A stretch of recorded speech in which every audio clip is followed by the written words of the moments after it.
ഇപ്പൊ review bombing ഓഡിയൻസിനെ തിയേറ്ററിലേക്ക് എത്തിക്കുന്നില്ല എന്നുള്ളൊരു തോന്നലുണ്ട്. അതോ ഒരിക്കലും അങ്ങനെ തോന്നലില്ല. നമുക്ക് ഒരിക്കലും ആ ഒരു വിഷയത്തെ എതിർത്ത് ജയിക്കാൻ പറ്റില്ല. അത് എതിർക്കുന്ന ശുദ്ധ മണ്ടത്തരവുമാണ്. കാരണം കാശ് കൊടുത്ത് സിനിമ കണ്ട ഒരാൾക്ക് അവനവന്റെ അഭിപ്രായം എവിടെ നിന്നും പറയാം. വെൽക്കമിങ് ആണ് കേട്ടോ. ഒരു രീതിയിലും അത് വോൾഹാർട്ടഡ്ലി പറയുന്നതാണ്. നമുക്ക് ഒരിക്കലും അവരെ കുറ്റം പറയാനോ എതിർക്കാനുള്ള അവകാശമില്ല. സിനിമ ആരെയും മുറിവേൽപ്പിക്കാനുള്ള ഒരു ഉപകരണം അല്ലെന്നുള്ളൊരു വിശ്വാസമുണ്ട്. മതസമൂഹത്തെ ഒരു കാരണവശാലും ബ്രേക്ക് ചെയ്യാനുള്ള, മുറിവേൽപ്പിക്കാനുള്ള ഉപാധിയല്ല ഏറ്റവും പവർഫുൾ ആയിട്ടുള്ള മീഡിയം എന്ന് പറയുന്ന സിനിമ. 30 വർഷം പൂർത്തിയാക്കുന്ന ഈ അവസരത്തിൽ സമിത ചേച്ചിയെ പറ്റി എന്താണ് പറയാനുള്ളത്? സമിത ചേച്ചി കൂടെ കൂടിയിട്ട് 22 വർഷമായിട്ടുള്ളൂ. ഒന്നുകൂടെ ക്ലിയർ ആയിട്ട് സിനിമയിൽ നിന്ന് വന്ന ഒരാളെന്ന രീതിയിൽ സമിതിയുടെ സപ്പോർട്ട് വളരെ വലുതാണ്. സിനിമകൾ കണ്ടിട്ടാണെങ്കിലും നമ്മുടെ കുഴപ്പങ്ങളായിരിക്കും നമ്മൾ കൂടുതൽ ഐഡന്റിഫൈ ചെയ്യാൻ, അത് കറക്റ്റ് ചെയ്യാൻ വേറെ സിനിമകൾ കാണാൻ പ്രേരിപ്പിക്കാത്ത സിനിമയെ സപ്പോർട്ട് ചെയ്യുന്നതാണ് ശരി. പൊട്ടൻഷ്യൽ ഉള്ള 2 ആർട്ടിസ്റ്റുകൾ, ഏത് ആർട്ടിസ്റ്റിനെ കൈ കിട്ടിയാലും നമുക്കത് ഉപയോഗപ്പെടുത്താൻ പറ്റിയില്ലെങ്കിൽ അത് മറ്റാർക്കും അതിന്റെ ഉത്തരവാദിത്തം ഷെയർ ചെയ്യാനും ഞാൻ ആഗ്രഹിക്കുന്നില്ല. അവരുപയോഗിക്കാൻ പറ്റിയിട്ടില്ലെങ്കിൽ അത് എൻ്റെ മാത്രം മിസ്റ്റേക്കാണ്. ഞാൻ എപ്പോഴും ആസിഫിനെ എനിക്ക് താങ്ങായിട്ടാണ് എനിക്ക് തോന്നിയിട്ടുള്ളത്. 1.5 വർഷം കൂടുമ്പോഴെങ്കിലും ഒരു സിനിമ ചെയ്യാൻ ഇദ്ദേഹം ഉള്ളതുകൊണ്ട് പറ്റുന്നുണ്ട്. പിന്നെ ഈ ന്യൂ ജനറേഷൻ ലേബൽ ഒന്ന് പൊളിക്കണം എന്നുള്ളൊരു ആഗ്രഹം ഉള്ളതുകൊണ്ടാണ് ഹണിബി, കിളിപോയി പോലുള്ള സിനിമകൾ പിന്നെ ഒരു ഗ്യാപ്പ് വന്നത്. ഇപ്പോൾ അതിലേക്ക് തിരിച്ചു പോകാനുള്ള ശ്രമത്തിലാണ്. എൻ്റെ ലൈഫിൽ ഏറ്റവും നല്ല ഷേപ്പിലിരിക്കുമ്പോഴാണ് എനിക്ക് ആക്സിഡന്റ് പറ്റിയത്. പിന്നെ അതെല്ലാം ഒലിച്ചു പോയി. ഇപ്പൊ രണ്ടാമത് ഞാൻ സെറ്റ് ചെയ്തോണ്ടിരിക്കുകയാണ്. അതുപോലെ തന്നെ ഇപ്പൊ ഡബിങ്ങിന്റെ കാര്യം പറഞ്ഞോണ്ട് ചോദിക്കാണ്, പുഷ്പയുടെ ഡബിങ് വല്ലതും ആയോ? പുഷ്പ എനിക്ക് ജൂലൈയിലാണ് അവർ നമ്മളെ ബ്ലോക്ക് ചെയ്തിരിക്കുന്നത്. ഒരാഴ്ച ബ്ലോക്ക് ചെയ്തിട്ടുണ്ട്. പുഷ്പ 2 ഡബിങ്ങിലാണ്. ആ ഒരു 30 വർഷത്തെ യാത്ര നമ്മളിവിടെ മാധ്യമ സുഹൃത്തുക്കൾക്കൊപ്പം ആഘോഷിക്കുകയാണ്. ചെറിയ കേക്ക് മേടിച്ചുകൊണ്ട് നമ്മളത് ആഘോഷമാക്കുന്നു. അതായത് ഇനിയും 30 വർഷങ്ങളോ അതിലപ്പുറമോ ഒക്കെ മലയാള സിനിമയിൽ സ്ഥാനമുണ്ട്.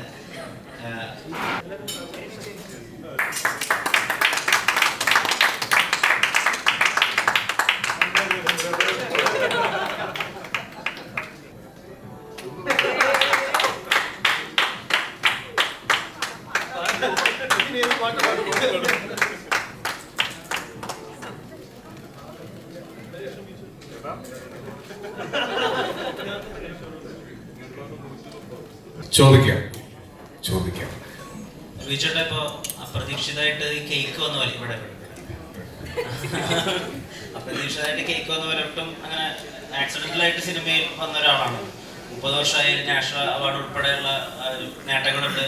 സിനിമയിൽ ഒരുപാട് ആളുകൾ ഓർത്തു വയ്ക്കുന്ന, പിന്നെയും കാണാൻ ആഗ്രഹിക്കുന്ന, പുനർവായിക്കുന്ന കഥാപാത്രങ്ങളുണ്ട്. 30 വർഷത്തെ ജേർണി എങ്ങനെയാണെന്ന് ഞങ്ങളോടൊന്ന് പറയാം. ജോയ് 30 വർഷം ഇപ്പോൾ ഇവിടെ പ്രതീക്ഷിക്കാതെ ഈ വിഘ്നങ്ങൾ രംഗണവതിക്ക് കൊടുക്കുന്ന പോലെ തുടങ്ങിയതാണ്. ഒരുപാട് സന്തോഷമുണ്ട് ഈ തിരിച്ചു വെച്ചു. ഈ ജേർണി എന്ന് പറഞ്ഞാൽ അൺഎക്സ്പെക്റ്റഡ് ആയിട്ട് തുടങ്ങിയതാണ്. ഒന്നൊന്നും സീരിയസ് അല്ലായിരുന്നു. ആക്ച്വലി എന്താണ് ചെയ്യേണ്ടതെന്ന് അറിയാതിരിക്കുന്ന സമയത്ത് തുടങ്ങി സിനിമയൊന്നും കുറേ കാലം കഴിഞ്ഞ് നമ്മുടെ ജീവിതം ആകെതാണെന്നാണെങ്കിലും കുറച്ചുകൂടി സിനിമയെ സീരിയസ് ആയിട്ട് കാണാനും സ്നേഹിക്കാനും കുഴപ്പമില്ലാതെ ഈ വർഷം വരുമ്പോൾ വളരെ സന്തോഷം. ഇതൊരു 30 വർഷം കൂലൊന്നുമില്ലാതെ ചെയ്യാൻ പറ്റുന്നൊരു ഭാഗ്യമായിട്ട് ജസ്റ്റ് ഇപ്പോൾ ഈ അടുത്ത് ഇറങ്ങിയ നമ്മുടെ മലയാളത്തിൽ ഇറങ്ങിയ പോലീസ് സിനിമകളൊക്കെ തന്നെ കുറേ കൂടി പോലീസുകാരുടെ അവരുടെ വർക്കിലെ ചാലഞ്ചസ് അവരുടെ പേഴ്സണൽ ലൈഫും കൂടിയാണ് പറഞ്ഞിട്ടുണ്ടായിരുന്നത്. ഇപ്പോൾ ജോസഫ് ആയാലും ശരി, ശ്രദ്ധിക്കപ്പെട്ട ഇലവിഴ കുഞ്ചിരായാലും ശരി, കണ്ണൂർ സ്കോഡ് ഉൾപ്പെടെ അത് അന്വേഷകരിലേക്ക് കൂടി നീളുന്ന സിനിമയാണ്. ഇപ്പോൾ തലവനിൽ നമ്മളിപ്പോൾ പണ്ടൊക്കെ കണ്ടിട്ടുള്ള ഈ ആവനാഴിയൊക്കെ പോലെ ഭയങ്കര റോ ആയിട്ടുള്ള പോലീസ് ഓഫീസേഴ്സ്, അവരുടെ ഭയങ്കര പവർഫുൾ ആയിട്ടുള്ള കുറേ സീൻസ് ഒക്കെ ഉള്ള അങ്ങനത്തെ ഒരു ടൈപ്പ് ഓഫ് സിനിമയാണ്. അല്ല, ഒരുപാട് സ്ലോ മോഷനും പഞ്ച് ഡയലോഗും ഉള്ള അങ്ങനത്തെ ഒരു പാറ്റേൺ അല്ല. സെമി റിയലിസ്റ്റിക് ആയിട്ടുള്ള ഒരു സിനിമയാണ്. ആവശ്യത്തിന് ഡ്രാമയുണ്ട്. സാങ്കല്പികമായ ഒരു സ്ഥലത്ത് നടക്കുന്ന, കൃത്യമായി ഈ ഭൂപ്രദേശത്ത് നടക്കുന്നതൊന്നും പറയാതെ ഒരു സാങ്കല്പികമായ സ്ഥലത്ത് നടക്കുന്ന ചേപ്പനം തോട്ട എന്ന് പറയുന്ന, ഞങ്ങൾ സാങ്കല്പികമായ പേരാണ്, അവിടെ നടക്കുന്ന ഒരു പോലീസ് പ്രൊസീജിയർ, ഇൻവെസ്റ്റിഗേഷൻ്റെ പോലീസ് പ്രൊസീജിയർ സ്റ്റോറിയാണ്. പോലീസിന്റെ ഹൈറാർക്കി വിഷയമായിട്ടുള്ള, പോലീസിലെ ഈഗോ വിഷയമായിട്ടുള്ള, എന്നാൽ ഒരു കൃത്യമായ ഒരു കഥയും അതിനകത്ത് കഥാപാത്രങ്ങൾക്കെല്ലാം കൃത്യമായ ബയോഡാറ്റയും ഒരു കൃത്യമായ അന്വേഷണവുമുള്ള ഫോർമുലയിലാണ് ഞാനത് കൺസീവ് ചെയ്തിരിക്കുന്നത്. അങ്ങനെ തന്നെയാണ് ഷൂട്ട് ചെയ്തിരിക്കുന്നത്. നോർമലി ജിസ് ജോയി എന്ന് പറയുമ്പോൾ മലയാളി പ്രേക്ഷകർക്ക് ഇന്ന് റിലേറ്റ് ചെയ്യാൻ പറ്റുന്ന ഫാമിലി എന്റർടൈനിങ് അല്ലെങ്കിൽ കൊമേഴ്ഷ്യൽ ആയിട്ട് എല്ലാവർക്കും എൻജോയ് ചെയ്യാൻ പറ്റുന്ന സിനിമ ഒരാളാണ് താങ്കൾ. അപ്പം അതിൽ നിന്ന് മാറി ഒരു ത്രില്ലർ ജോണിലേക്ക് കയറാൻ അത് ബ്രേക്ക് ചെയ്യണം എന്ന് കരുതിയിട്ടാണോ അതോ അല്ല? അങ്ങനെയല്ല, ഡെലിബറേറ്റ്ലി അങ്ങനെ ബ്രേക്ക് ആയതല്ല. എനിക്ക് ഈ ഇന്നലെ വരെ എന്ന് പറഞ്ഞ സിനിമയുടെ ഷൂട്ടിംഗ് നടക്കുമ്പോഴാണ് ഈ കഥ 2 റൈറ്റേഴ്സിന് എടുത്തു പറയുന്നത്. അപ്പോൾ അത് വളരെയധികം ഇഷ്ടപ്പെട്ടപ്പോൾ നമ്മളെപ്പോഴും അങ്ങനെയാണ്, നെക്സ്റ്റ് സ്റ്റെപ്പ് ആർട്ടിസ്റ്റിനോട് ഒന്ന് പറഞ്ഞു നോക്കാം, അവർക്കും നമുക്ക് തോന്നി അതേ എക്സൈറ്റ്മെന്റ് തോന്നുമെന്ന്. അങ്ങനെ ഫസ്റ്റ് ആസിഫിനോട് പറഞ്ഞു, ആസിഫിന് വളരെയധികം ഇഷ്ടപ്പെട്ടു. അപ്പോൾ ബിജുവേട്ടൻ ഈ ക്യാരക്ടർ ചെയ്താൽ കൊള്ളാമെന്ന് ഞങ്ങൾക്ക് എല്ലാവർക്കും, പ്രൊഡക്ഷനും ആസിഫിനും എനിക്കും ഞങ്ങൾക്ക് എല്ലാവർക്കും ബിജുവേട്ടൻ ആ ക്യാരക്ടർ ചെയ്താൽ വളരെ മനോഹരമായിരിക്കും. അപ്പോൾ ഞാൻ നേരത്തെ പറയുമായിരുന്നു, ഇപ്പോൾ സൺഡേ ഹോളിഡേയിൽ ശ്രീനിവാസൻ സാർ ജോയിൻ ചെയ്തപ്പോൾ കിട്ടിയ ഒരു കോൺഫിഡൻസ് ഉണ്ട്. അതേ അളവിലുള്ള കോൺഫിഡൻസ് ആണ് ഈ സിനിമയിൽ ബിജുവേട്ടൻ ഇത് കഥ കേട്ട് ഓക്കെ പറഞ്ഞപ്പോൾ ഞങ്ങൾക്ക് തോന്നിയത്. കാരണം ബിജുവേട്ടന് ശരിക്കും ഒരു പോലീസ് ബാക്ക്ഗ്രൗണ്ട് ഉള്ള ആളാണ്. അച്ഛൻ പോലീസായിരുന്നു, പോലീസ് ക്യാമ്പിൽ വളർന്ന ഒരാളാണ്. സോ സെറ്റിൽ എപ്പോഴും ഞങ്ങൾക്ക് എന്തിനും റെഫറൻസ് കൃത്യമായിട്ട് ചോദിക്കാവുന്ന, ഞങ്ങളെ കറക്റ്റ് ചെയ്യുന്ന ഒരാളാണ്. പിന്നെ ബിജുവേട്ടൻ്റെ ഒരു ഹ്യൂജ് ഫാനാണ് ഞാൻ. അറിയാം, നമുക്കിപ്പോൾ നമ്മൾ കേക്ക് കട്ട് ചെയ്തു, 30 വർഷമായിട്ട് നമ്മൾ ബിജുവേട്ടനെ കണ്ടുകൊണ്ട്, ഇത് ചെറിയ കാര്യമല്ല 30 വർഷം എന്ന് പറയുന്നത്. അപ്പോൾ സ്റ്റിൽ പാഷൻ നഷ്ടപ്പെടാതെ പുതിയ പുതിയ പുതിയ ആർക്കറിയാൻ പോലത്തെ സിനിമകളും, എന്നാൽ ഒരു സൈഡിൽ ഓർഡിനറി പോലത്തെ സിനിമകളും, വെള്ളിമൂങ്ങ പോലത്തെ സിനിമകളും ഇങ്ങനെ ചെയ്ത് നമ്മളെ ഞെട്ടിപ്പിച്ചുകൊണ്ടിരിക്കുന്ന വലിയൊരു അഭിനേതാവാണ്. രാജ്യം അംഗീകരിച്ചിട്ടുള്ള അഭിനേതാവാണ്.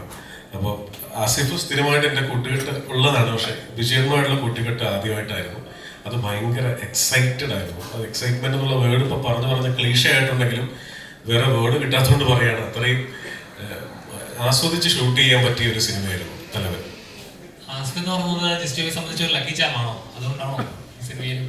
അത് തീർച്ചയായിട്ടും എനിക്ക് അങ്ങനെ പ്രത്യേകിച്ച് അങ്ങനെ ഒരു ലക്കി ചാം എന്നുള്ള വേർഡിനകത്തുള്ളൊരു വിശ്വാസത്തിനപ്പുറം ഇതുവരെ ചെയ്ത സിനിമകൾക്കൊക്കെ ആസിഫ് ഫിറ്റ് ആയിരുന്നു കഥാപാത്രം. ഇതുവരെ ചെയ്ത എല്ലാ പടങ്ങളും, ഇപ്പോൾ ഈ സിനിമ ഉൾപ്പെടെ. അപ്പോൾ അത് ട്രെയിലർ കണ്ടവർക്ക് മനസ്സിലാവും, 2 പേരും കട്ടയ്ക്ക് പിടിച്ച് ചെയ്തിട്ടുണ്ട്. അപ്പോൾ അങ്ങനെയാണ് അതിനെ കാണുന്നത്.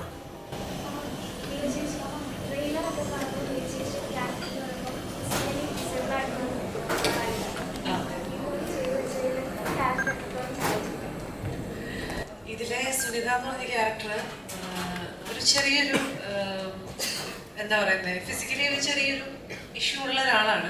എനിക്ക് അങ്ങനെ ഒരു ക്യാരക്ടർ ചെയ്ത് പരിചയമൊന്നുമില്ല. അപ്പോൾ ഒരു ദിവസം കഥ പറയില്ല അല്ല, ഒരു ദിവസം എനിക്ക് അതിന് ശീലമില്ലാത്തതിൻ്റെ ആയിരിക്കും, നമ്മൾ കുറച്ച് ദിവസമൊക്കെ ഇങ്ങനെ സീനൊക്കെ ഇങ്ങനെ ഷൂട്ട് ചെയ്തൊക്കെ പോയി ഒരു ഷോട്ട് എടുത്തപ്പോൾ ഞാൻ ആക്ച്വലി ആ ഒരു പ്രശ്നം മറന്നുപോയി. നമ്മൾ ആരും ഓർത്തില്ല, ഞാൻ മറന്നുപോയി.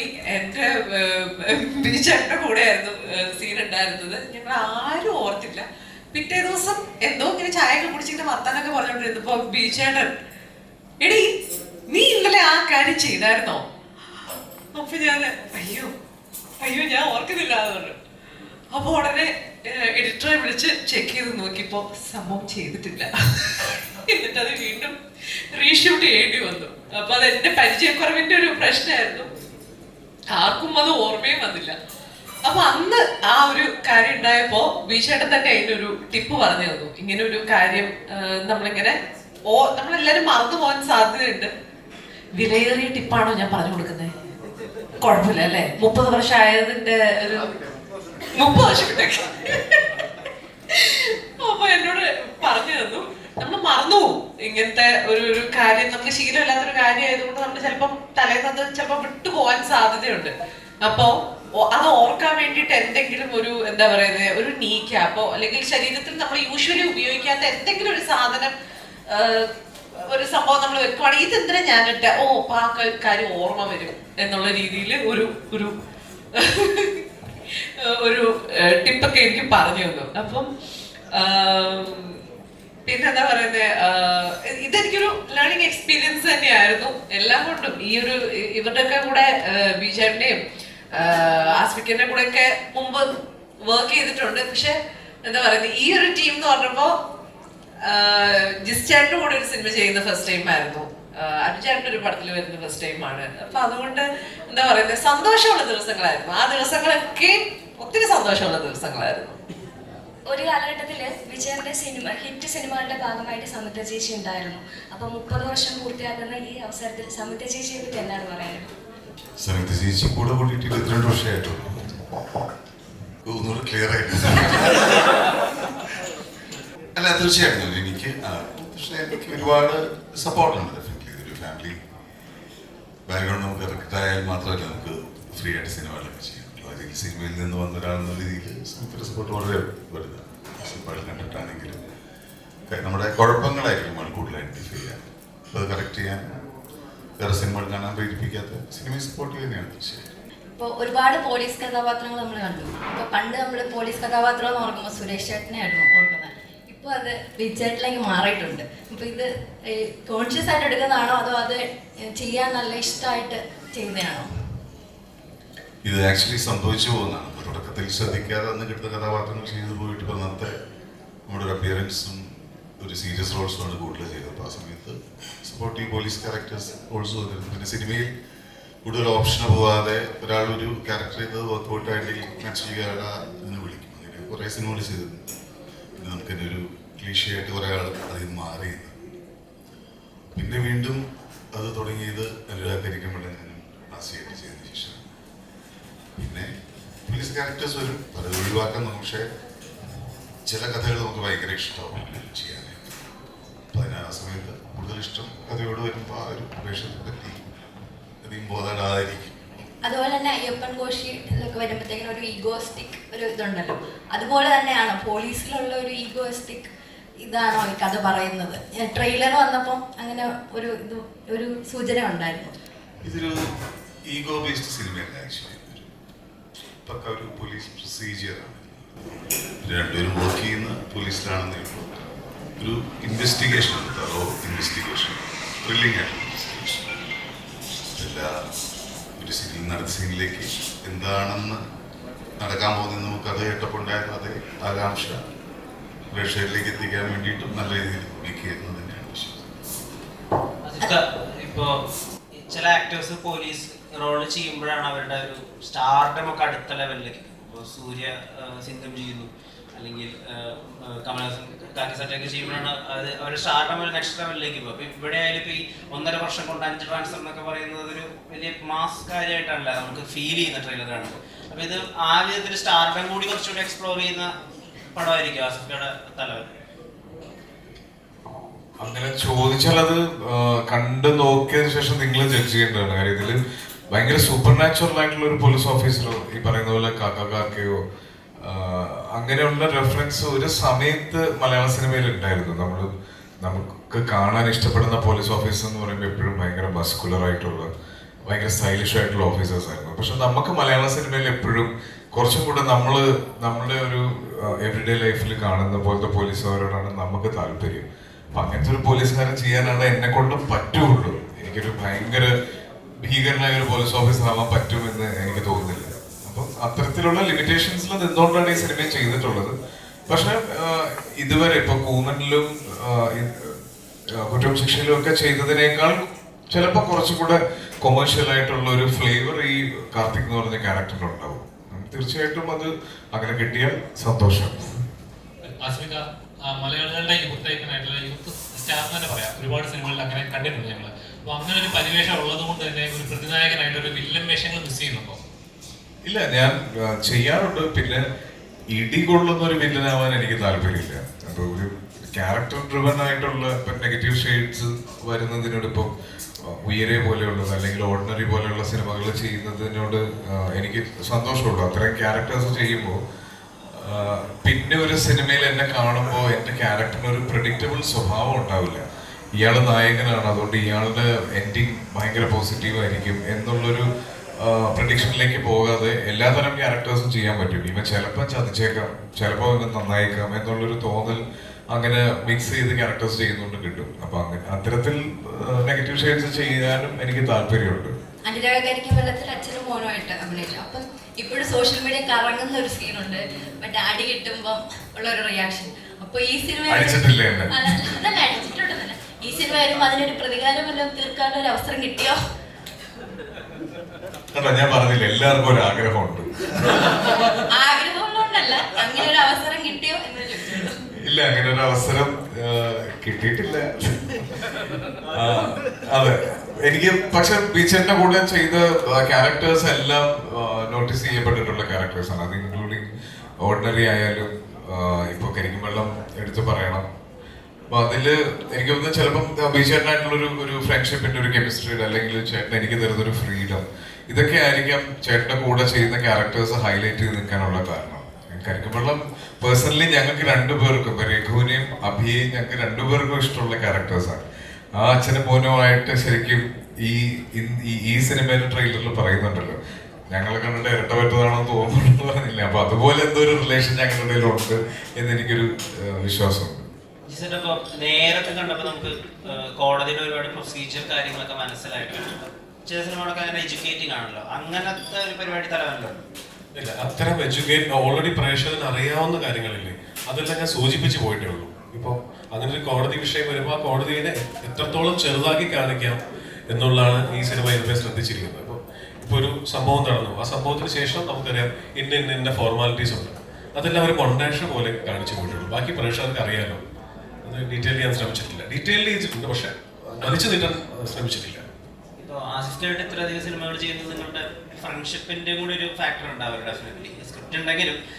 അപ്പോൾ ഇപ്പൊ ബിജു ചേട്ടനോടൊക്കെ നരേറ്റീവ്, ബിജു ചേട്ടൻ ഭയങ്കര സിമ്പിൾ ആണല്ലോ. അപ്പൊ ആരോടെങ്കിലും ഇങ്ങനെ ഒരു വേദിയിൽ ഭാര്യയെ പറ്റിയൊക്കെ പറയുകയാണെങ്കിൽ കുറച്ചും കൂടി കാവ്യാത്മകമായിട്ട് പറഞ്ഞത്. ബിജു ചേട്ടൻ ഭയങ്കര സിമ്പിൾ ആയതുകൊണ്ടാണ് അങ്ങനെ പറഞ്ഞത് ചെയ്തത്. അപ്പോൾ അങ്ങനത്തെ സിമ്പിൾ ആയിട്ടുള്ള ഒരു കമ്മ്യൂണിക്കേഷൻ, സ്ക്രിപ്റ്റ് പറയാനും അല്ലെങ്കിൽ കാര്യങ്ങൾ പറഞ്ഞു മനസ്സിലാക്കാനും അതൊരു ഈസിയാണോ? അല്ല, ബിജുചേട്ടനെ സംബന്ധിച്ചിടത്തോളം ബിജുചേട്ടൻ നിങ്ങൾ എനിക്ക് തോന്നുന്നില്ല എത്ര പേർക്ക് ബിജുചേട്ടൻ അടുത്ത് അറിയാവുള്ളൂ. എന്നാൽ ബിജുചേട്ടനെ അടുത്ത് അറിയുന്നവർക്ക് അറിയാവുന്ന ഒരു കാര്യം, വളരെ ഒരു കാര്യം മനസ്സിലാക്കുന്നതിൽ നമ്മൾ പറഞ്ഞു തുടങ്ങുമ്പോഴേ ബിജുചേട്ടൻ അതിന്റെ എന്തെന്താണെന്ന് മനസ്സിലാക്കും. ആ ഒരു ഇപ്പോൾ ഒരുപക്ഷെ ഇത്രയും വർഷത്തെ എക്സ്പീരിയൻസ് കൊണ്ടായിരിക്കാം, ബൈ ബർത്ത് കിട്ടുന്ന കുറച്ച് കഴിവുകളുണ്ട്, അങ്ങനെ ആയിരിക്കാം. പക്ഷെ ഞാൻ വിചാരിച്ചിരുന്നത് ബിജുചേട്ടൻ കഥ പറയാൻ വേണ്ടി പോകുമ്പോൾ വളരെ ലേസി ആയിട്ടുള്ള ഒരാളായിരിക്കും. അപ്പൊ ഞാൻ കഥ പറയാൻ ചെന്നപ്പോൾ ചോദിച്ചു, ബിജുചേട്ടാ ഈ കഥ 45 മിനിറ്റിലും പറയാം, 2.25 മണിക്കൂറിലും പറയാം, ഞാൻ എങ്ങനെ പറയണം? അപ്പൊ ഞാൻ പ്രതീക്ഷിക്കുന്ന മറുപടി നീ ചുരുക്കി പറയാം എന്നുള്ളതായിരിക്കും. അപ്പോൾ നീ വലുതാക്കി പറ, നിനക്ക് എത്രത്തോളം ഭംഗിയായിട്ട് പറയാൻ പറ്റുമോ അത്രത്തോളം ഭംഗിയായിട്ട് പറയാം. അതെനിക്ക് ഭയങ്കര ഒരു ഷോക്കിംഗ് ആയിരുന്നു. ഞാൻ അങ്ങനത്തെ ഒരു മറുപടി അല്ല പ്രതീക്ഷിച്ചത്. സോ ബിജുചേട്ടനോട് കഥ പറഞ്ഞു, കഥ മൊത്തം കേട്ട് കഴിഞ്ഞിട്ട് ഓരോ കഥാപാത്രത്തിന്റെ പേര് ഉൾപ്പെടെയാണ് ബിജുചേട്ടൻ തിരിച്ചു ചോദിക്കുന്നത്. അയാൾ എന്തുകൊണ്ടായിരിക്കും, ഇപ്പൊ മാത്യു എന്തുകൊണ്ടാണ് അങ്ങനെ പെരുമാറുന്നത്, രഘു എന്താ ഇങ്ങനെ നോക്കുന്നത്, അങ്ങനെ ഓരോ കാര്യങ്ങളും. അതെനിക്ക് ബിജുചേട്ടനെ, ആ ഒരു ബിജുചേട്ടനെ എനിക്ക് അറിയില്ല, ബിജുചേട്ടനെ മുൻപ് പരിചയപ്പെട്ടിട്ടില്ല സിനിമ ചെയ്യുന്നവരെ. ബിജുചേട്ടൻ കാര്യങ്ങൾ മനസ്സിലാക്കുന്നതിൽ ഈ ഇരിക്കുന്ന ആർക്കറിയുന്നതിനേക്കാളും വളരെ ഷ്രൂഡായിട്ടുള്ള ഒരു വ്യക്തിയാണ്. നോർമലി ഒരു ത്രില്ലർ പടം എന്ന് പറയുമ്പോൾ ഓരോ 10 മിനിറ്റിലും വെച്ച് ടിസ്റ്റ് കൊടുത്ത് പ്രേക്ഷകരെ അടുത്തത് എന്തെന്ന് ഉണ്ടാക്കുന്ന ഒരു ക്യൂരിയോസിറ്റി എലിമെന്റ് ഉണ്ടല്ലോ. ഇപ്പൊ തലമേലായാലും ശരി, അങ്ങനെ ഒരു എലിമെന്റ് ഉണ്ടെന്ന് വിശ്വസിക്കുന്നു. രണ്ടുപേര് ആസിഫായാലും ബിജുവിനും പോകുമ്പോൾ ഈഗോ ഭാഷ നമ്മൾ ഒരുപാട് സിനിമകൾ അങ്ങനെ കണ്ടിട്ടുണ്ട്. അപ്പം ഈ സിനിമയിൽ അങ്ങനെ എന്തെങ്കിലും ഉണ്ടോ, അത് സർപ്രൈസ് എലിമെന്റ്സ്? അല്ല, അതാ പറഞ്ഞത്, നേരത്തെ ബിജുചേട്ടൻ പറഞ്ഞ പോലെ അങ്ങനെ ഒരു ഈഗോ ക്ലാഷിന്റെ കഥയല്ല നമ്മൾ പറഞ്ഞിരിക്കുന്നത് കേട്ടോ. കാരണം എനിക്കൊരു ട്രെയിലർ കണ്ടപ്പോഴും പോസ്റ്റർ കണ്ടപ്പോഴും ഒത്തിരി പേര് നമ്മളോട് ചോദിക്കുന്നത് ഇതൊരു ഈഗോ ക്ലാഷിന്റെ കഥയാണെന്നുള്ളതാണ്. പക്ഷെ ഈഗോ ക്ലാഷിന്റെ കഥയല്ല. ഒരിക്കലും ഒരു അയ്യപ്പനും കോശിയോ ഡ്രൈവിംഗ് ലൈസൻസോ പോർത്തൊഴിലോ പ്രതീക്ഷിച്ചുകൊണ്ട് ഈ സിനിമ കാണരുത്. കാരണം അതെല്ലാം ഞങ്ങൾ പറഞ്ഞിരിക്കുന്ന ഒരു കഥ, അതൊരു സബ് ലെയർ മാത്രമാണ്. രണ്ടുപേരുടെ ഉറപ്പായിട്ടും ഒരേ സ്റ്റേഷനിൽ വർക്ക് ചെയ്യുന്ന 2 പോലീസുകാരുടെ കഥ പറയുമ്പോൾ പോലീസിന്റെ ഒരു ഹൈറാർക്കി പറഞ്ഞു പോയിട്ടുള്ളൂ. പോലീസിലുള്ള ഒരു ഹൈറാർക്കി ഉണ്ടല്ലോ, കോൺസ്റ്റബിളിന്റെ മുകളിൽ SI, SIയുടെ മുകളിൽ CI, അങ്ങനെ ആ ഹൈറാർക്കി തമ്മിലുള്ള ഈഗോ പറഞ്ഞു പോയിട്ടുണ്ട്, ഇവര് തമ്മിലുള്ള ഈഗോയും പറഞ്ഞു പോയിട്ടുണ്ട്. പക്ഷെ ഈഗോ അല്ല ഈ സിനിമ. ഇത് കൃത്യമായിട്ട് ഞാൻ തുടക്കത്തിൽ പറഞ്ഞ പോലെ പോലീസ് ഇൻവെസ്റ്റിഗേഷൻ തന്നെയാണ്, ഒരു കുറ്റാന്വേഷണ കഥയാണ്.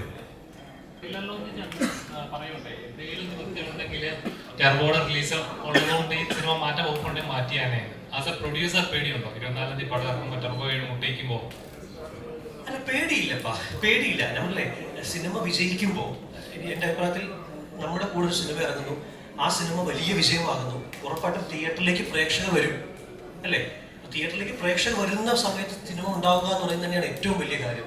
ഭയങ്കര ഡ്രൈ ആയിട്ട് തിയേറ്ററിലേക്ക് ആൾ വരാത്ത സമയത്ത് വേറൊരു സിനിമയില്ല എന്നാൽ നമ്മുടെ സിനിമ ഇറക്കാമെന്ന് പറയുന്നതിൽ കാര്യമില്ല. സിനിമ പ്രേക്ഷകർ തിയേറ്ററിലേക്ക് വരുന്ന സമയത്ത് ഏറ്റവും ആവേശത്തോടെ തിയേറ്ററിലേക്ക് പ്രേക്ഷകർ വരുമ്പോൾ ഒരു സിനിമ ഇറക്കുന്നത് തന്നെയാണ് സന്തോഷം. പിന്നെ നമുക്കിപ്പോൾ ഒരു സ്റ്റാർ, നമ്മൾ അങ്ങനെ ഒരു ചിന്തയും നമ്മുടെ മനസ്സിൽ പോകുന്നില്ല. അദ്ദേഹത്തിന്റെ വലിയ സിനിമയാണ്, വലിയ ക്യാൻവാസിൽ വരുന്ന സിനിമയാണ്. അത്തരം ഒരു സിനിമ വന്ന് പ്രേക്ഷകർ തിയേറ്ററിലേക്ക് വരുമ്പോൾ തന്നെ നമ്മുടെ സിനിമ വരുമ്പോൾ നമ്മളെയും സപ്പോർട്ട് ചെയ്യും പ്രേക്ഷകർ എന്ന് തന്നെയാണ് വിശ്വാസം. കഥാപാത്രങ്ങളെ ബാലൻസ് ചെയ്യാൻ എത്രത്തോളം ശ്രമിച്ചിട്ടുണ്ട്? ഇപ്പൊ ആസിഫിക്കയുടെ കഥാപാത്രം മുകളിൽ പോകാനോ പാടില്ല, അല്ലെങ്കിൽ ബിജുചേട്ടന്റെ കഥാപാത്രം താഴെ പോകാനോ എപ്പോഴും പാടില്ല. രണ്ട് ഹീറോസിനെ വെച്ച് സിനിമ ചെയ്യുമ്പോൾ ഒന്നിലധികം ഹീറോസിനെ വെച്ച് ചെയ്യുമ്പോൾ എപ്പോഴും ശ്രദ്ധിക്കുന്ന അത് എഴുത്തിൽ ശ്രദ്ധിക്കേണ്ട ഒരു കാര്യമാണ് എനിക്ക് തോന്നുന്നു. എഴുത്തിലും അതിനൊപ്പം തന്നെ മേക്കിങ്ങിലും. കാരണം രണ്ടുപേരും ഫേസ് വാല്യൂ ഉള്ള, രണ്ടുപേരും മാർക്കറ്റ് വാല്യൂ ഉള്ള, ഫാൻസ് ഉള്ള, എന്താ പറയാ, അങ്ങനത്തെ രണ്ട് താരങ്ങളാണ്. സോ ഫസ്റ്റ് ശ്രദ്ധിക്കുന്നത് രണ്ടുപേർക്ക് നമ്മളായിട്ടൊരു കുഴപ്പം ഉണ്ടാക്കരുത്. പിന്നെ എത്രത്തോളം ഇത്രയും പൊട്ടൻഷ്യൽ, ഹൈ പൊട്ടൻഷ്യൽ ആയിട്ടുള്ള രണ്ട് ആർട്ടിസ്റ്റുകളാണ്. അവരെ എത്രത്തോളം ജെല്ല് ചെയ്ത് ഉപയോഗിക്കാൻ പറ്റും, ഇത്ര മനോഹരമായിട്ട് ഉപയോഗിക്കാൻ പറ്റും എന്നുള്ളത് ശ്രദ്ധിച്ചിട്ടുണ്ട്. അത് എനിക്കവിടെ സിനിമ ഇവർ രണ്ടുപേരും കണ്ടതാണ്. അത് ഒരാൾ മുകളിൽ ഒരാൾ താഴെയോ അങ്ങനെ ആക്കിയിട്ടല്ല ഈ സിനിമ തുടങ്ങുന്നതും തീരുന്നതും. എന്തുകൊണ്ട് തലൈവൻ വരും? തലൈവനല്ല, തലവൻ. തലവൻ ഈ പറയുന്ന ഈ സിനിമയിൽ എവിടെയും നമ്മൾ ആരാണ് തലവനെന്ന് ഇതുവരെ ഞങ്ങൾ പറഞ്ഞിട്ടില്ല. അത് സിനിമ കണ്ടിട്ട് തീരുമാനിക്കേണ്ട ഒരു കാര്യമാണ്. തീർച്ചയായിട്ടും ഞാൻ ഇതിന്റെ റൈറ്റർ എന്ന് വെച്ചാൽ സംഭാഷണം എഴുതിയിട്ടുള്ള ആളാണ്. കഥയും തിരക്കഥയും വേറെ രണ്ടുപേരെ എഴുതിയിരിക്കുന്നത്. ഞാൻ ഇതിന്റെ സംവിധായകൻ എന്നുള്ള രീതിയിൽ പറയാം. ഇത് ഞാൻ മനസ്സിലാക്കുന്ന തലവൻ സിസ്റ്റം തന്നെയാണ്. പോലീസിലെ വളരെ വാരീഡ് ആയിട്ടുള്ള സിസ്റ്റം തന്നെയാണ് ഇവിടെ തലവൻ എന്ന് പറയുന്നത്. റിവ്യൂ ബോംബിംഗ് ഓഡിയൻസിനെ തിയേറ്ററിലേക്ക് എത്തിക്കുന്നില്ല എന്നുള്ളൊരു തോന്നലുണ്ട്. അതോ പ്രേക്ഷകരോട് എന്താണ് പറയാനുള്ളത്? ഒരിക്കലും അങ്ങനെ തോന്നലില്ല, ഒരിക്കലുമില്ല. അതിനെ നമുക്ക് ഒരിക്കലും ആ ഒരു വിഷയത്തെ എതിർത്ത് ജയിക്കാൻ പറ്റില്ല. അത് എതിർക്കുന്ന ശുദ്ധ മണ്ടത്തരവുമാണ്. കാരണം കാശ് കൊടുത്ത് സിനിമ കണ്ട ഒരാൾക്ക് അവനവന്റെ അഭിപ്രായം എവിടെ നിന്നും പറയാം. വീട്ടിൽ നിന്ന് പറയാം, ക്യാമറ നോക്കി പറയാം, കലിങ്ങിന്റെ മുകളിൽ നിന്ന് പറയാം, ബസ്സിലിരുന്നും ട്രെയിനിലിരുന്നും പറയാം. അതിനൊരിക്കലും നമുക്ക് എതിർത്ത് ജയിക്കാൻ പറ്റില്ല. അതിനെ വെൽക്കം ചെയ്യാൻ മാത്രമേ പറ്റത്തുള്ളൂ. നമുക്ക് ഒന്ന് ആലോചിച്ച് നോക്കി, കഴിഞ്ഞ ഈ 5 മാസത്തിനുള്ളിൽ എത്ര വലിയ 100 crore 50 crore അവിടെ നിൽക്കട്ടെ, എത്ര മനോഹരമായ സിനിമകളാണ് നമ്മുടെ ഇൻഡസ്ട്രി സമ്മാനിച്ചത്. മറ്റ് ദേശത്തുള്ള ഇപ്പൊ ബീച്ചേട്ടൻ പറയുന്നത്, ബീച്ചേട്ടൻ മുരുകദോസിന്റെ സിനിമയാണ് ഇപ്പൊ ചെയ്തുകൊണ്ടിരിക്കുന്നത്. മറ്റ് സിനിമയിലുള്ള മറ്റ് ഇൻഡസ്ട്രിയിലുള്ള ആൾക്കാർ നമ്മുടെ ഇൻഡസ്ട്രിയിലെ ആൾക്കാരെ അങ്ങോട്ട് കൊണ്ടുപോകുന്നു. അവര് മലയാള സിനിമയെ വളരെ പോസിറ്റീവായിട്ട് ഉറ്റുനോക്കുന്നു എന്ന് പറയുന്നത് തന്നെ ഈ കാലത്ത് സിനിമ ചെയ്യാനുള്ള ഏറ്റവും വലിയ ധൈര്യമാണ്. എന്ത് കണ്ടന്റും ഇപ്പൊ സിനിമയാക്കാൻ പറ്റുമല്ലോ. അത് വെൽക്കമിങ് ആണ് കേട്ടോ. ഒരു രീതിയിലും അത് വോൾ ഹാർട്ടഡ്ലി പറയുന്നതാണ്. നമുക്ക് ഒരിക്കലും അവരെ കുറ്റം പറയാനോ എതിർക്കാനുള്ള അവകാശമില്ല. അങ്ങനെ വിശ്വസിക്കുന്ന ഒരാളാണ്. രണ്ട് സിനിമകളിലെ ഡയലോഗുകൾ ഉണ്ടല്ലോ, എതിരെ നിൽക്കുന്നവരുടെ ഉള്ള മനുഷ്യന് വിരലുകൾ തന്നിട്ടുള്ളത് ചേർക്കാനാണ്. ഈ പടത്തില് ഡയലോഗ് എഴുതുമ്പോൾ അങ്ങനെയുള്ള നന്മ നിറഞ്ഞ ഡയലോഗുകൾ എഴുതാൻ പറ്റാത്തതിലൊരു സങ്കടം ഉണ്ടായിരുന്നു. നന്മ നിറഞ്ഞ ഡയലോഗുകൾ എഴുതാനൊക്കെ വേറെ ഒരുപാട് മാർഗങ്ങളുണ്ടല്ലോ. നമുക്ക് ഈ പറയുന്ന മറ്റ് പ്രസിദ്ധീകരണങ്ങളിലാണ് എഴുതാം, അങ്ങനെയൊന്നുമില്ല. എനിക്ക് ഒരു സിനിമ, ആ സിനിമയ്ക്ക് ഇപ്പോൾ ഫോർ എക്സാമ്പിൾ ഇപ്പൊ ഞാൻ പാട്ടുകൾ എഴുതുന്നുണ്ട്. ഇപ്പൊ സൺഡേ ഹോളിഡേയില് മഴ പാടും കുളിരായി എന്നുള്ള പാട്ട് എഴുതിയത് ഞാനാണ്. ഒരു നോക്ക് കാണുവാൻ കാത്തിരുന്നവൾ മിഴിയകന്നു പോയോ എന്ന് എഴുതിയതും അതേ സിനിമയിൽ തന്നെ കണ്ടോ നിന്റെ കണ്ണിൽ പ്രചണ്ഡനം എന്ന് എഴുതിയതും ഞാൻ തന്നെയാണ്. അപ്പോൾ ഒരു സിനിമയ്ക്ക് മാച്ച് ചെയ്യുന്ന രീതിയിലുള്ള സംഭാഷണങ്ങൾ എഴുതുക എന്നുള്ളതാണ് ഉദ്ദേശിക്കുന്നത്. അല്ലാണ്ട് അങ്ങനെ ഒരു ഫോഴ്സ്ഫുള്ളി ചെയ്താൽ എന്തും പോലെ ഏച്ച് കെട്ടിയാലും മുഴച്ചു നിൽക്കും എന്ന് പറയുന്ന പോലെ അതെപ്പോഴും ശ്രദ്ധിക്കാറുണ്ട്. പ്രത്യേകിച്ച് സിനിമ ഇപ്പൊ വളരെ റിയലിസ്റ്റിക്, ഇപ്പൊ താങ്കൾ ചോദിച്ച പോലെ അത്രയും റിയലിസ്റ്റിക് ആയിട്ട് സംസാരിക്കുന്ന സമയമാണ് സിനിമ. അപ്പോൾ അത്രയും സിമ്പിളായിട്ട് എഴുതാനാണ് ശ്രമിച്ചിരിക്കുന്നത്. ഈ ഹോട്ടലിലൊക്കെ മുമ്പ് കോസ്റ്റ് പ്ലസ് GST എന്നൊക്കെ പറയുന്ന പോലെ ജസ്റ്റ് ജോയിൻ എടുത്താൽ ലിറിസിസ്റ്റിന്റെ അതും നടക്കും. അതല്ല, അത് പാട്ട് ഒരുപക്ഷെ പാട്ടെഴുത്ത് ഞാൻ സിനിമാ സംവിധായകനാകണം എന്ന് ആഗ്രഹിക്കുന്നതിനേക്കാൾ മുൻപ് ആഗ്രഹിച്ചിരുന്നതാണ് പാട്ടെഴുത്തുകാരനാകണമെന്നുള്ളത്. അപ്പോൾ ഓഫ് കോഴ്സ് മറ്റൊരാളെ പറഞ്ഞ് എൻ്റെ സിനിമയുടെ മൂഡ് ഇതാണ്, ഇങ്ങനെ എഴുതണം എന്നൊക്കെ പറയുന്നതിനേക്കാൾ നല്ലത് എനിക്ക് തന്നെ എഴുതാൻ അല്ലേ, അത് ഇഷ്ടമുള്ള ഒരാളായിരുന്നു ചെയ്യുന്നത്. ഇപ്പോഴും പുകഴ്ത്തപ്പെടുന്ന 2 സീൻസാണ് മറ്റേ ട്രാഫിക്കിലെ സ്മൈലും പറഞ്ഞ പോലെ അതിൽ അടി കിട്ടുന്ന സീൻ. അങ്ങനത്തെ എന്തെങ്കിലും പെർഫോമൻസ് ഇതിനുണ്ടോ? ഉണ്ട്, തീർച്ചയായിട്ടും. ആ ഈ പറയുന്ന കാർത്തിക് എന്ന് പറയുന്ന കഥാപാത്രം ഡിമാൻഡ് ചെയ്യുന്ന തരത്തിലുള്ള പെർഫോമൻസസ് ഉണ്ട്. ഈ പറയുന്ന എന്താ പറയുക, ഒരു ഡയറക്ടറുടെ കൈ കിട്ടുമ്പോൾ പൊട്ടൻഷ്യൽ ഉള്ള 2 ആർട്ടിസ്റ്റുകൾ, ഏത് ആർട്ടിസ്റ്റിനെ കൈ കിട്ടിയാലും നമുക്കത് ഉപയോഗപ്പെടുത്താൻ പറ്റിയില്ലെങ്കിൽ അത് മറ്റാർക്കും അതിന്റെ ഉത്തരവാദിത്തം ഷെയർ ചെയ്യാനും ഞാൻ ആഗ്രഹിക്കുന്നില്ല. അവരുപയോഗിക്കാൻ പറ്റിയിട്ടില്ലെങ്കിൽ അത് എൻ്റെ മാത്രം മിസ്റ്റേക്കാണ്. ഉപയോഗിച്ചിട്ടുണ്ടെങ്കിലും അത് എൻ്റെ മാത്രം പ്ലസ് ആണ്. അത് എല്ലാ ഡയറക്ടേഴ്സിനും റൈറ്റേഴ്സിനും അങ്ങനെ തന്നെയാണ്. പ്രത്യേകിച്ച് ഇവർ ചെയ്തിരിക്കുന്ന കഥാപാത്രങ്ങളെ കുറിച്ച് നമ്മൾ പറയുന്നത് നേരത്തെ പറഞ്ഞ പോലെ ആർക്കറിയാമോ ചെയ്തത് ബിജുവേട്ടനാണ്. അതേ ബിജുവേട്ടൻ തന്നെയാണ് ഓർഡിനറിയും വലിയ മൂവിയും ചെയ്തത്.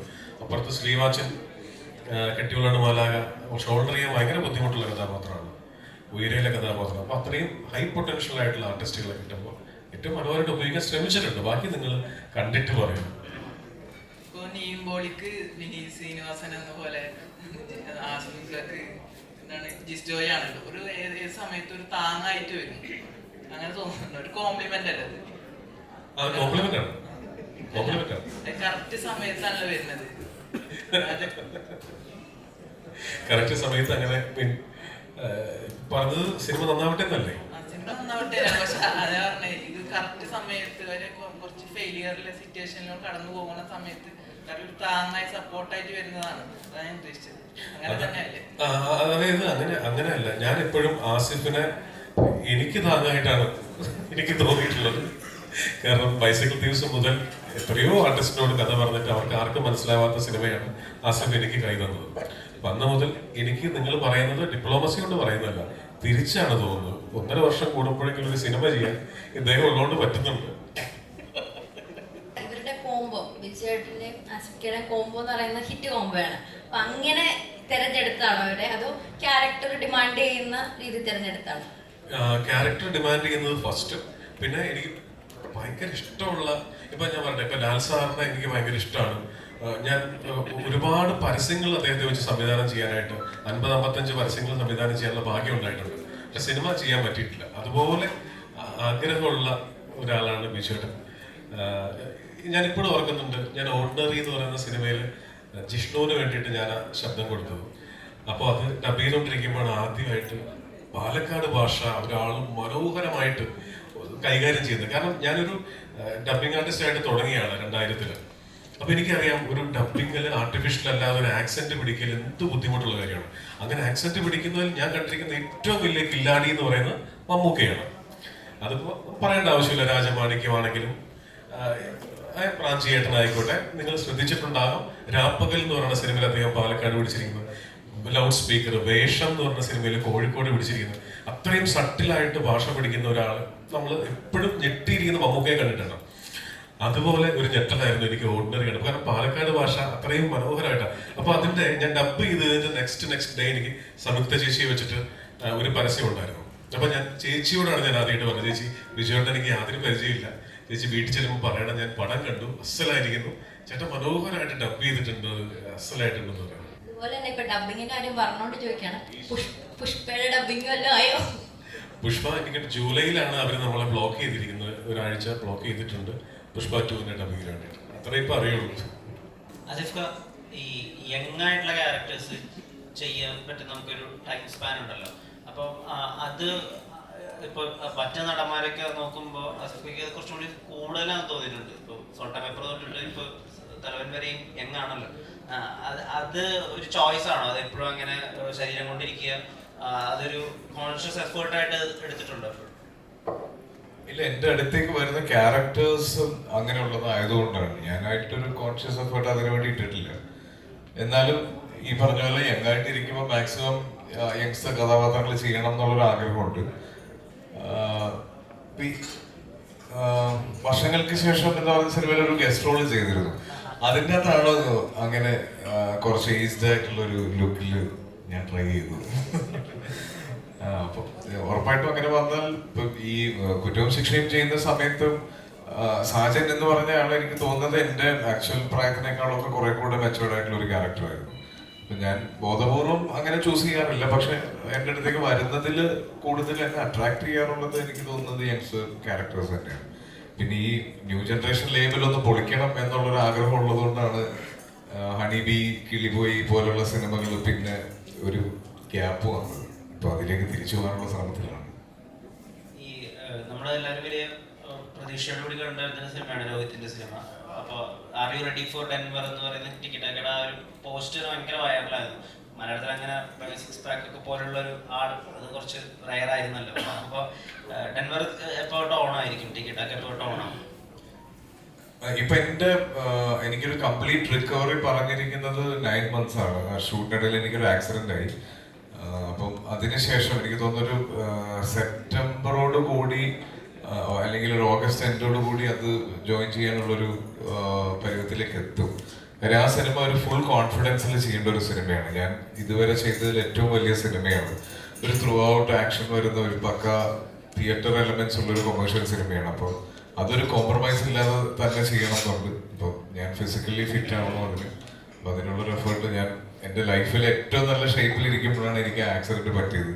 പിന്നെ അതെല്ലാം ഒലിച്ചു പോയി. ഇപ്പൊ രണ്ടാമത് ഞാൻ സെറ്റ് ചെയ്തുകൊണ്ടിരിക്കുകയാണ്. കുറച്ചു മുമ്പേ പറഞ്ഞ പോലെ അല്ലെ പ്രേക്ഷകരെ ഞെട്ടിക്കുന്ന ആർക്കറിയാം സിനിമയിലെ കഥാപാത്രം പോലെ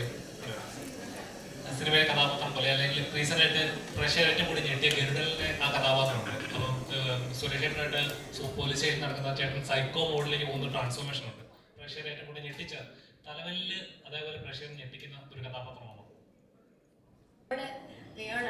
ഡ്രൈവിംഗ് ലൈസൻസിലെ ക്യാരക്ടർ ഭയങ്കരമായിട്ട് നോട്ടീസബിൾ ആയിരുന്നു.